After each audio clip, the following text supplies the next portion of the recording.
මේ බලන්න මේ ධාරිත්‍රකවල මේ ධාරණාව මයික්‍රෝෆැරඩ් අගය සමග මේ වගේ වෝල්ටීයතාවක් ලකුණු කරලා තියෙනවා.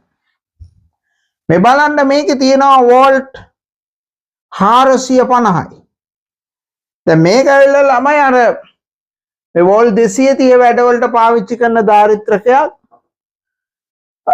මේ බලන්න මේකේ තියෙනවා වෝල්ට් 400යි 33යි මයික්‍රෝෆැරඩ්. තමයි ඒකේ තේරුම තමයි මේ වෝල්ටීයතාවය ලකුණු කරලා තියෙන්නේ ඒ වෝල්ටීයතාවට වැඩි වෝල්ටීයතා පාවිච්චි කරොත් මේ ධාරිත්‍රකේ විනාශ වෙන බව ප්‍රකාශ කිරීම සඳහා. දැන් මේ ධාරිත්‍රකය භාවිතා කරන්න ඕනේ වෝල්ට් 25ට වඩා අඩු වෝල්ටීයතාවලට. කවුරු හරි මේකට වෝල්ට් 50ක් හෝ වෝල්ට් 25ට වැඩි වෝල්ට් 30ක් හෝ සම්බන්ධ කළොත් මේ ධාරිත්‍රකය විනාශ වෙනවා.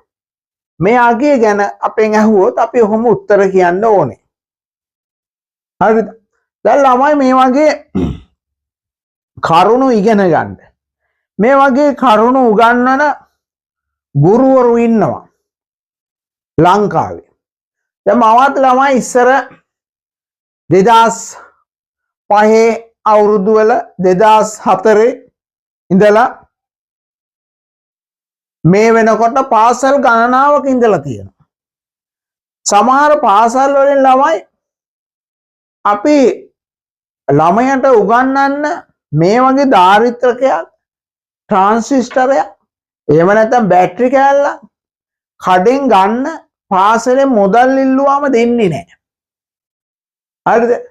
ඒ වගේ ෆොටෝකෝපියක් ගහගන්න අවස්ථාව සලස්සලා දෙන්නේ නැහැ. යම් විදියකින් අපිට මේ වගේ කොළ දෙක තුනක් ගහ ගන්න ඕනේ කියමු පන්තියේ ළමයි 15 දෙනෙකුට දෙන්න. උද්දුම දුකක් විඳින්න ඕනේ. සෙක්ෂනල් එඩ්ගෙන් අවසර ගන්න ඕනේ.